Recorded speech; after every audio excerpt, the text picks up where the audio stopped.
죄는 모든 사람들이 짓고 있습니다. 그러나 이제 죄를 지은 이후가 중요해요. 사실 죄 짓지 않는 사람이 없잖아요. 항상 죄의 유혹에 받고 또 죄에 넘어지고 또 죄를 짓고 있습니다.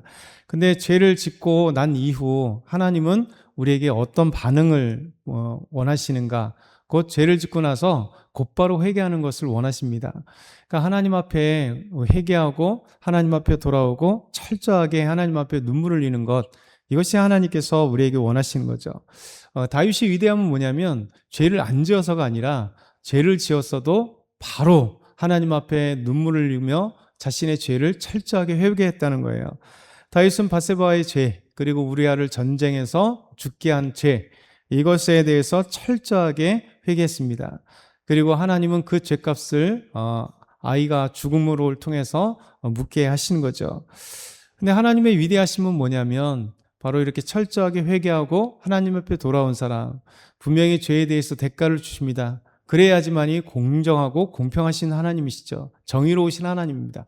근데 그것으로 끝나는 게 아니라 하나님은 이렇게 하나님의 사람들, 하나님 앞에 달려오고 회개하고 다시 하나님의 손을 붙잡는 사람에게 놀라운 복을 주신다는 거예요. 오늘 본문의 말씀은 다윗을 사랑하시는 하나님의 놀라운 은혜들을 보여줍니다. 철저히 회개했던 다윗, 그리고 하나님은 그에게 놀라운 복을 세 가지를 허락하세요.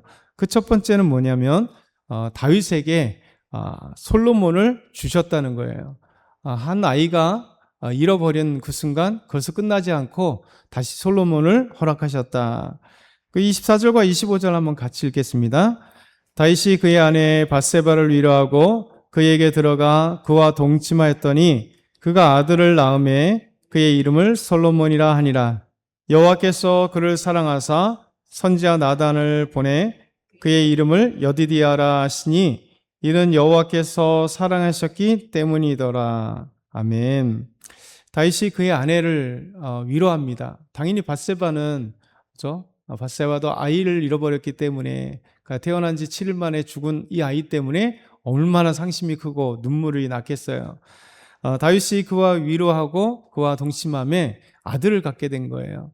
놀랍잖아요. 하나님은 한 아이가 잃어버렸는데 그것을 끝나지 않고 새로운 아이로 주시는 거죠.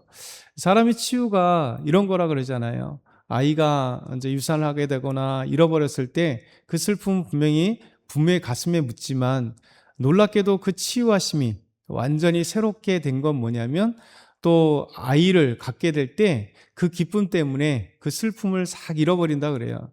그러니까 하나님께서는 이 솔로몬이라는 역대 정말 하나님의 귀한 아기를 솔로몬과 다윗과 밧세바를 통해서 다시 잃어버린 아이 대신에 솔로몬을 주십니다. 근데 그 뒤에 보면 여호와께서 그를 사랑하사, 참 표현이 멋있잖아요. 다윗이 하나님 앞에 그 아름다운 행동, 믿음의 행동들을 통해서 또 죄는 죄지만 하나님께서 다윗을 사랑하사 솔로몬을 주셨다는 거죠. 그리고 나단 선지자를 보내서 솔로몬의 이름을 여디디아라, 여호와께서 사랑하시는 자다라는 이름을 또 붙여주세요. 이것이 다윗이 우리에게 보여주는 믿음의 증거들입니다. 하나님의 놀라운 사랑을 우리에게 보여주는 거죠. 그래서 하나님은 우리에게 이 말씀을 기억하라는 거예요. 우리 삶에 죄는 없지 않아요. 항상 오늘도 우리가 죄에 넘어질 가능성이 크고 또 넘어집니다. 그럼에도 불구하고 그 넘어짐으로 끝나는 게 아니라 하나님 앞에 어떻게 빨리 올 것이냐. 하나님은 우리에게 사랑의 끈을 놓지 않는다는 거예요. 그래서 우리에게 더 큰 걸 주시길 원하고 더 큰 은혜를 우리에게 주시길 원하시는 우리 하나님. 다윗에게는 이렇게 밧세바 또 우리아 장군을 죽이는 이 죄, 그 죄에 대해 철저하게 그 고통을 하나님 분명 물으세요.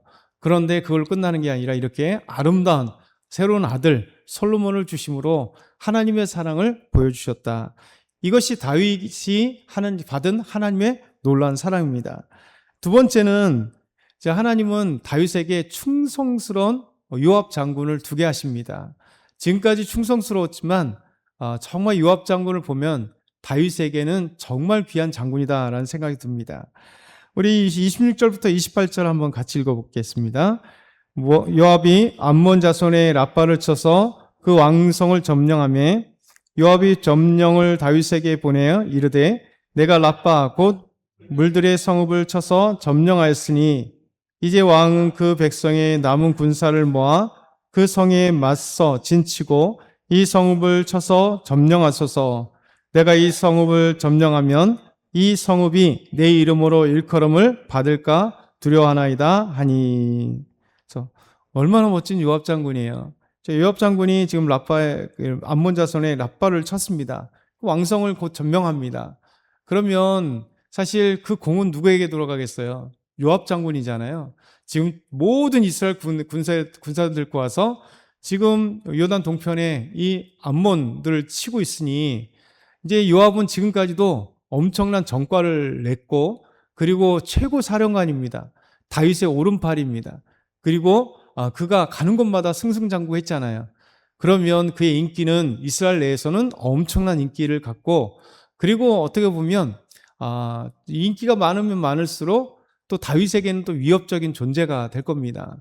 그런데 요압은 자기의 공을 돌릴 수 있고 자기의 모든 것을 더 인기를 얻을 수 있고 권력을 얻을 수 있고 어떻게 보면 다윗을 위협할 수 있는 힘을 가질 수 있는 절대 권력자에게 가장 위협이 될 수 있는 힘을 갖고 있는 그런 힘을 갖고 있을 수 있을 거예요.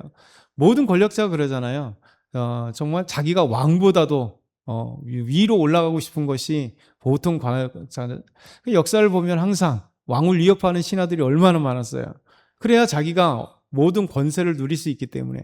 근데 요압도 분명히 암몬 자손 가서 치고 이제 가장 중요한 전투 앞에서 자기의 모든 공을 올리면서 자기의 영광을 얼마든지 돌릴 수 있습니다. 근데 요압은 참 멋진 게 뭐냐면 다윗에게 전령을 보내요. 그리고 이렇게 얘기합니다.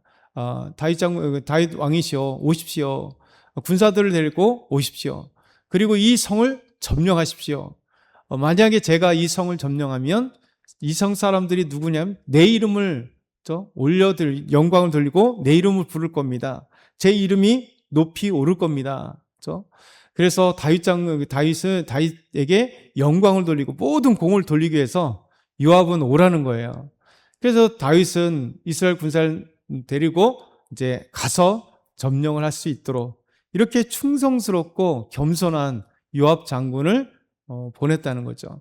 같이 옆에 두게 되었다는 거예요.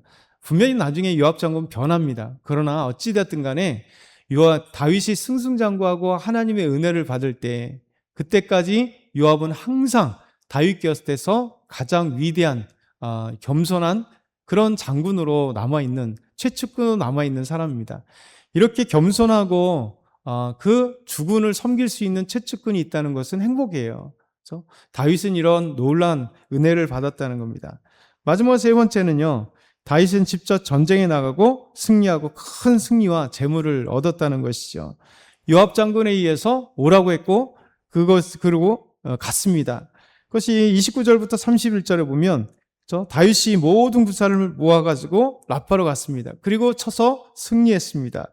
그리고 왕의 머리에서 보석 박힌 왕관을 가져왔습니다. 금 한 달란트가 달린 그 엄청난 여러분 금 한 달란트는 얼마예요? 한 달란트가 무게가 어느 정도가 되죠? 31kg 정도? 35kg 정도? 이거 어떻게 쓸까요? 30kg의 그 어마어마한 금이 달린 왕관을 다윗이 머리에 썼다는 거예요. 계속 쓰고 다닐 수 없겠죠. 아마 못 부러질 것 같아요.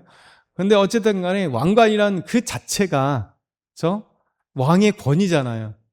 30kg라고 하는 35kg 정도가 되는 이 어마어마한 금 한 달란트가 박힌 이 왕관을 이제 가서 점령하고 빼앗고 왕이 썼다는 것. 이거는 엄청난 승리, 그리고 다윗의 영광, 이것을 보여주는 것이죠. 그리고 무수히 노력한 것들, 또 그 백성 안에 백성들을 승리해서 그 백성들을 끌어다가 톱질과 썰어질과 도끼질, 벽돌 굽게 하는 사람들로 삼았다. 이것이 전쟁의 승리에서 큰 노략물들과 또 다윗이 얻은 엄청난 재물들이죠. 이렇게 다윗은 아픔 뒤에 하나님이 사랑을 주세요.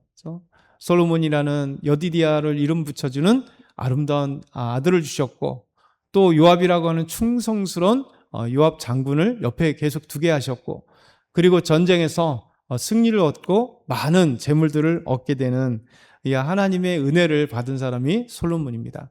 저와 여러분이 오늘 금요일에 이 말씀을 기억했으면 좋겠어요. 우리도 분명히 때로는 넘어지고 하나님 앞에 슬픔의 시간들을 가질 수 있습니다. 근데 하나님은 절대 우리의 손을 놓지 않는다는 것. 하나님이 우리를 반드시 정말 아름다운 것으로 채워주시고 은혜 주시고 사랑해 주시길 원하신다는 것. 오늘도 기억하면서 이런 다윗과 같은 아름다운 사랑과 은혜를 충분히 받는 가득히 받은 저와 여러분 다 되길 소망합니다.